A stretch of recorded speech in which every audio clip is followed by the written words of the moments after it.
శభాష్ రంగ.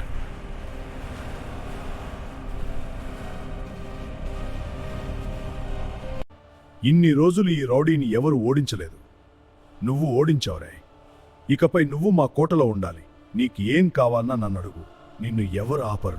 ఆ రోజు నుంచి రంగయ్య కోటలోనే ఉండి అందరికీ పనులు చెప్పుతూ కోట బాగోగులు చూసుకుంటూ ఉండేవాడు.